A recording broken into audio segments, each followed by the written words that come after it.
Hello, my name is Leone and I'm a perinatal and under ones worker with the East Hertfordshire Family Centre Service. Today I'd like to talk about mental health. Something that has really affected us over this last year is of course the COVID pandemic, and no one has come away unscathed. It has compromised us and everything. It has changed our lives immeasurably. But mental health and well-being is something we should always tap into. It's something we should always pay attention to make sure that we are okay.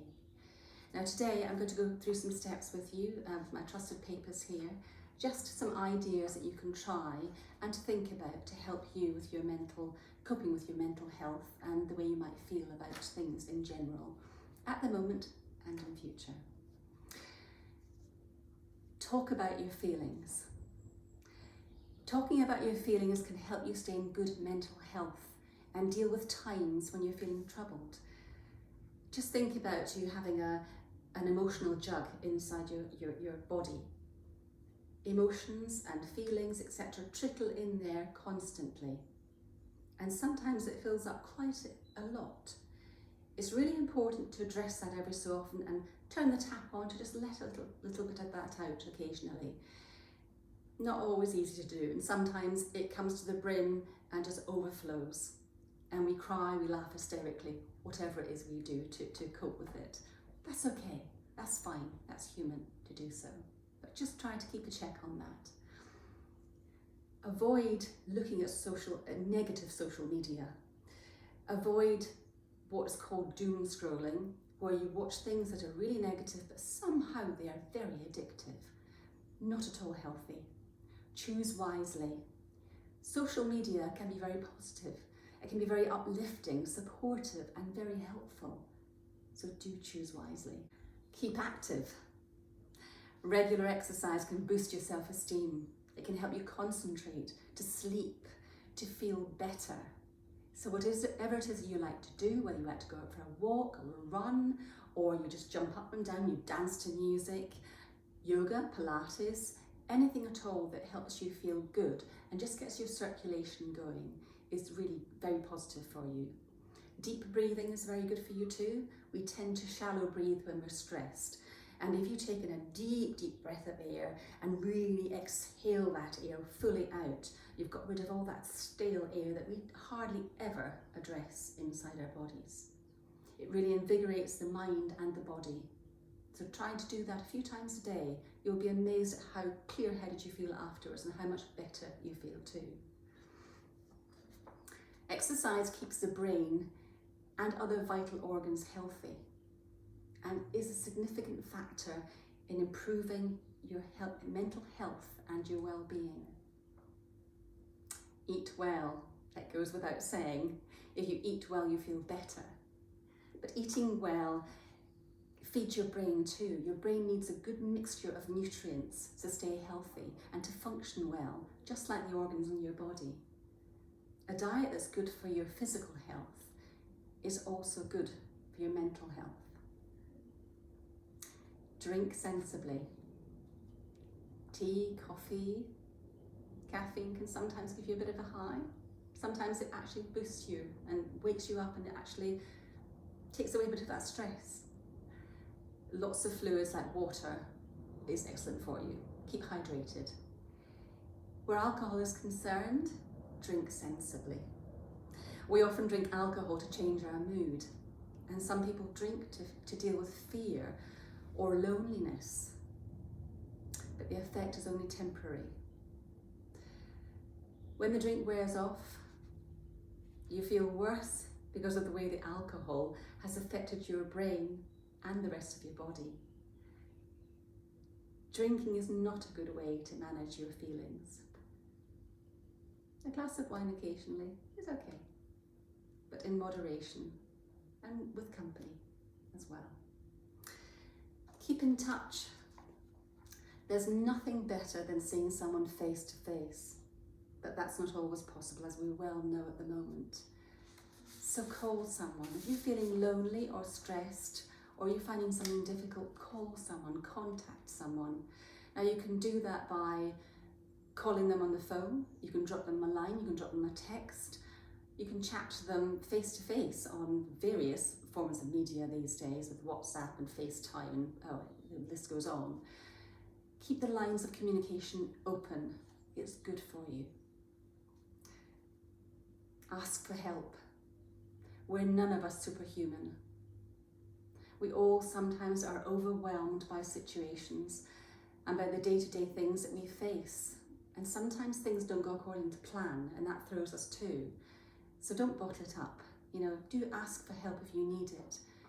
If things are getting too much for you and you feel you can't cope, then do get help. There are plenty of organisations out there. We are here, the Family Centre, to help too. Talk to your family and friends. They may be able to help, or sometimes they can just listen. And that's sometimes enough, just to offload and say something out loud. It helps to just clear your mind a little and makes things a little easier. Take a break. We are so busy with so many hats on at the moment, trying to work, trying to look after our children, trying to be the cook, the bottle washer, the psychologist, the everything. And it is difficult.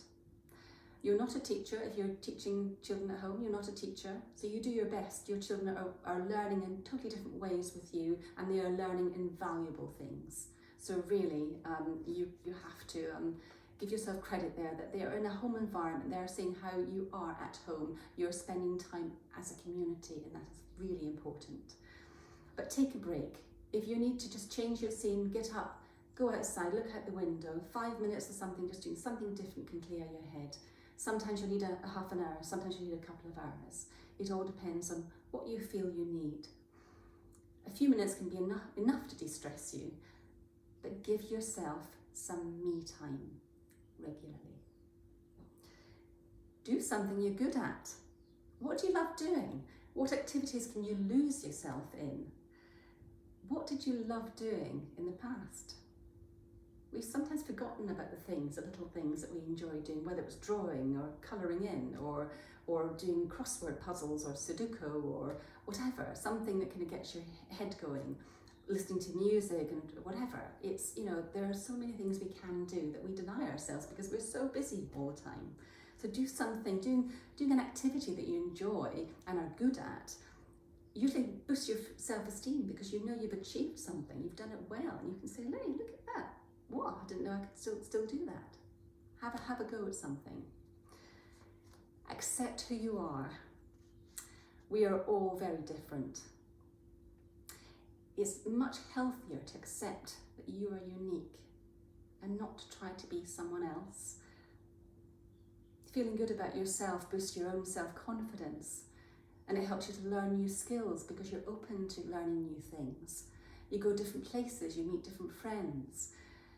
Good self-esteem helps you cope when life can take a difficult turn.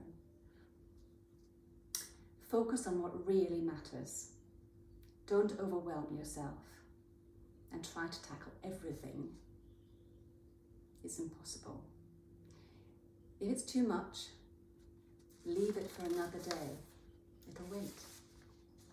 Celebrate the little things. Don't chastise yourself for not achieving much. It's okay. Some days are easy and other days are not. Care for others.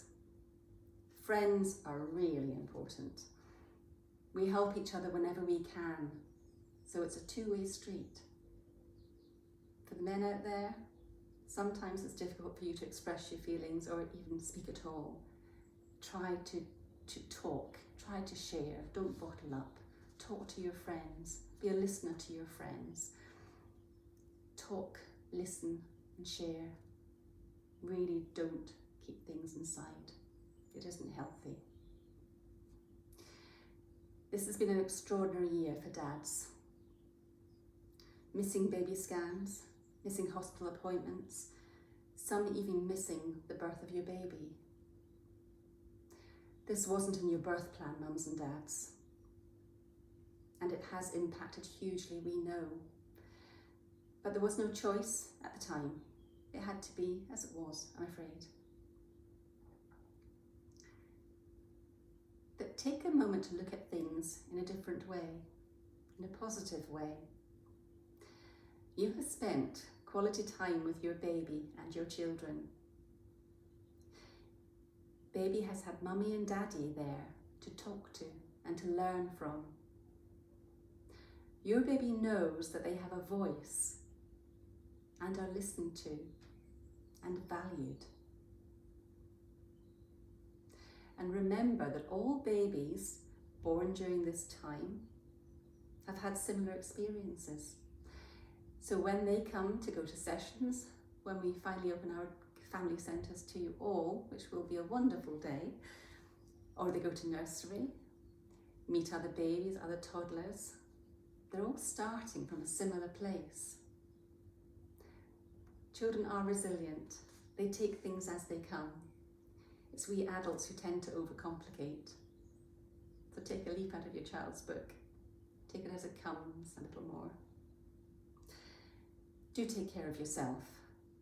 You're no good to anyone if you don't take care of yourself. Look after you. It isn't being self-indulgent, it is essential. Without you, few things would function so well. Try to follow a path that makes you feel stronger and more confident. Ask for help, give help, talk, listen, share. Goodbye.